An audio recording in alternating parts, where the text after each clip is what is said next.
Hey everyone, I'm Shadow DTV and we're back with another Marvel Snap video. Today we're going to be checking out probably my favorite deck right now. This is like an ongoing deck. All the cards in the deck have the ongoing keyword, and so we're going to be able to buff all these ongoing cards. So I just want to make a note, this is like a pool, it's technically a pool 2 deck. The only card in here from pool 3 that I have is Quinjet. You are able to replace Quinjet with something like Elektra, or really any one drop, as Quinjet's the only ongoing that I currently have as a one drop. All of the pool 1 and 2 one drops, one costs are not ongoing. So really you want to play something here, maybe something like Iceman, Agent 13. Elektra's a really good choice, but you generally want to play your one drops on turn 1. So you really just want something that you're able to play. Nightcrawler is probably actually the best choice. If you don't have Quinjet yet, throw Nightcrawler in there. The deck's still going to run fantastic. Let's go through the deck list quickly. We've got Ant-Man. You know what Ant-Man does. Ongoing, if you have 3 other cards, you get +3 power. Quinjet, the reason we have Quinjet in here is for that ongoing keyword. But cards that didn't start in your deck cost 1 less. So the synergy with Moon Girl duplicates your hand, and all those cards cost 1 less. So that's really why Quinjet is also in here. We've got Armor because he's a 2-drop and he's ongoing. Cards at the location can't be destroyed. Really good to block things like Elektra and Shang-Chi. Colossus can't be destroyed, moved, or have its power reduced. Also quite good, I guess, to stop movement, things like that. Mr. Fantastic, because he's ongoing, gives us an adjacent location +2 power, which can also be useful when there's a location where cards can't be played. Mr. Fantastic can help you win those. Captain America is going to buff out the other cards at the location, and of course is an ongoing card. Devil Dinosaur, ongoing. We're going to be using Moon Girl to get cards in our hand to buff Devil Dinosaur, but really that ongoing keyword just means we can buff him with our other cards. Moon Girl's duplicating our hand. I already spoke about the synergy with Quinjet, and it's also going to help us buff Devil Dinosaur. Neymar is great for +5 power if this is your only card here. So when we've got a location, only one card can be played there, or it's going to get locked down. We can play this down. It's going to be at 10 power, and we can buff it with some of our other cards because it is ongoing. Iron Man, again, really strong card. Double our power at the location, and it's ongoing. Claw, the location to the right has +5 power, so we do have to be careful with our placement of Claw, but again, an ongoing card. And Spectrum, we generally want to play every game. It's going to give every card in our deck +2 power, which is absolutely insane. Do note, if you're not using Quinjet, that Spectrum will not buff that one drop. It is important when you're doing the math to make sure you're going to win a location. So just keep that in mind if you're not running Quinjet. But let's get straight into a game, and we'll check that out. Just realized we got the wrong deck. Gotta get that updated.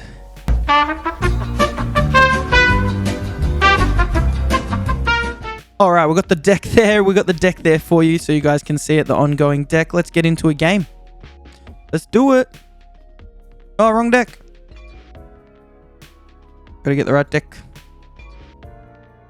I've just been messing around with so many different decks lately, just so I can get some, just testing out the game, you know, seeing what kind of cool synergies there are, and just, you know, getting some content out for you guys. Okay, so Quinjet to start's pretty good. We like to start with a 1-drop. Claw and Iron Man this early is... we got Colossus. That's pretty cool. These cards are going to move to different locations. I think we just play this here. Just for now. Hopefully this isn't... this is a good location. It's always scary playing cards at a unrevealed location. Interesting. We could probably play Colossus here. They're just betting on Strange Academy right now. The Hub, come on. Oh, Strong Guy. Interesting. We're probably not going to be able to use his ability, as we're probably not going to be able to get rid of enough cards.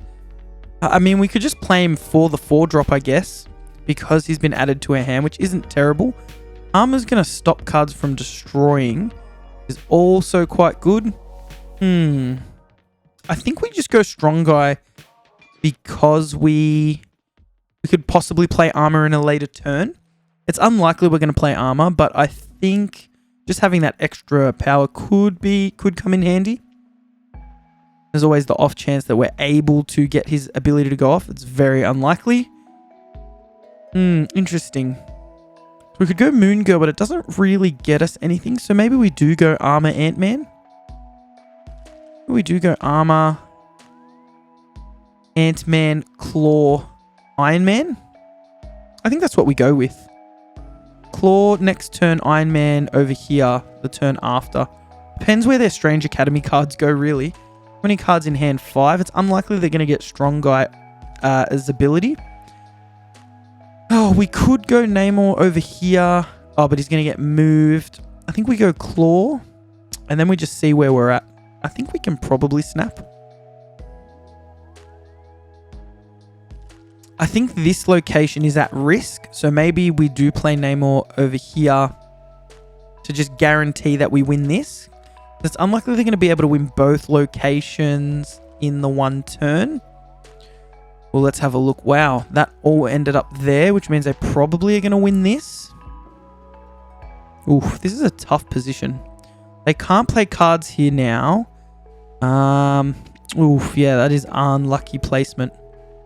Just trying to think. We've got Spectrum, which actually would give us the win here. And then we'll buff this. Do we want to play Spectrum over there just in case? I think we definitely do. So if they don't play anything here, we just automatically win that. And I think we should be fine. That was a great card to draw there. I was really just racking my brain. What is the best play? That should get us the win here. Unless they've also got a Spectrum, which is possible, seeing as these are all ongoing. Which would see them win this location. We're going to get buffs here. So 11, 12, 13, 14, 15. So we're going to get 15 here. Oof, this is a tough one. I think we probably just win this. Trying to think what makes us lose. Oh, interesting. Is there a Claw there? That would really hurt if there's a Claw there. Oh, come on. What is the last card? Nah, it can't be. They've played too many cards. That is completely fine. Throw your Squirrel Girl in there. That'll get them to 22. And then we should win on the margin. Oh, that was a close game. It was very... I just trying to think. I always think of like the big cards that they could play. I guess there is always these... It's really hard to, I guess, focus on every single play they could make, especially when you don't know their exact deck list.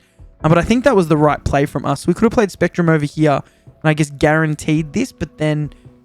you know, they could just get an easy win over here, which, I mean, they did get that win in the end, but we kept a strong board state. Woof! That was a close one. Got the win in the end. That's what we wanted. Let's get into another game. Guys, if you haven't already, go and check out the Infinite Snap podcast. It's a brand new podcast that me and my good friend Tom have been running for a few weeks now. Talking about Marvel Snap, talking about the latest decks, all the latest updates to the game.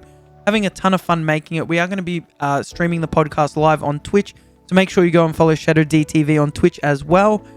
Let's put Ant-Man in the middle. I'm a big fan of playing a card in the middle location. I think especially if you're early on in the game, a lot of new players like to play on the first location because it's revealed. So it's kind of good to play, I guess, off it. So you're not, you know, they can play things like... Groot or I'm trying to think Star-Lord, things that can buff them if you play a card there. So you kind of want to avoid doing that. Cards at this location can't be destroyed, or we've got Colossus can't be destroyed. I like to play armor later. Turn 5, all cards must be played here. So Claw, that's going to be our Claw play. We could maybe play Namor over here after. Oh, it depends how many cards they play there. I mean, we're getting 10 off him, 12 if we play Spectrum, which we did draw. Very interesting. This is very interesting. We could go there. We can go Claw there. Oof. Namor, Spectrum. It's a very interesting scenario. 4, 5, 6, 7. I think this is right. We play Namor here.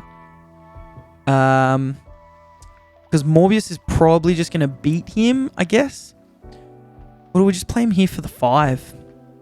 Maybe we're just playing him here for the 5. I guess we can always throw a rock in there as well. Oof, this is a tough one. Turn 5, all cards must be played here. Do we maybe force them to have everything? We've just forced them to have to play another card here or buff. Okay, they're definitely getting the buff with Hellcow.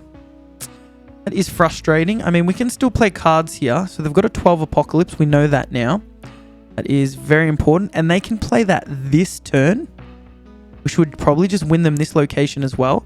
So maybe we're foregoing the Claw here. Playing Spectrum. Oh, it's rough. It's really rough. Oof. And playing Claw there just kills Namor. But, oh, yeah, no, this is a rough position, guys. I think we still have to play the Claw here. But knowing that Apocalypse is coming, we probably just have to retreat. Yeah, there's not much we can do here. I mean, playing Spectrum here means we can buff Namor to 12. And I guess they would have to discard something. With 2 cards in hand, they probably do. I think I would retreat, but I'm just going to play it out for the video so we can see what happens. But I definitely think this is a situation where we should retreat. But if we play Spectrum here, we can get quite a big buff to win this location. Play a Rock in here just for the buff. What are we going to get? +3, 4, 5, 6, 7, 8, 9, 10, 11, 12, 13, 14, 15, 16, 17. Doesn't win us that. Maybe we do play Spectrum here. No. We play Spectrum here. We play the Rock there.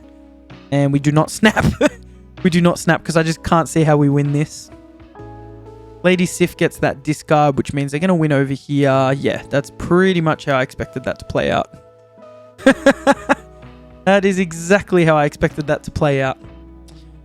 Yes, guys, so do as I say, not as I do. Definitely retreat there, but I thought just for 4 cubes, we'll have a look what happens. Unlucky to lose that, but no, I think they had the better board state for most of that game, and Hellcow is just like a great card. I really want to unlock it so I can start playing a decent discard deck. Guys, thanks so much for watching the video. Do go try the ongoing deck. It's really, really cool. As you saw, there's plenty of options in the deck. Devil Dinosaur allows you to, get some big cards out there. Namor also does that. And then you've got Spectrum to buff everything. Plenty of options. So there's a lot of situations that you can generally win. But of course, you're going to be retreating just like you do with any deck. Guys, thanks so much for watching. Go and check out the podcast. I think you'll really enjoy it. Love to hear your feedback and can't wait to see you guys live with us for the podcast. Thanks so much for watching, and I'll see you next time. Peace.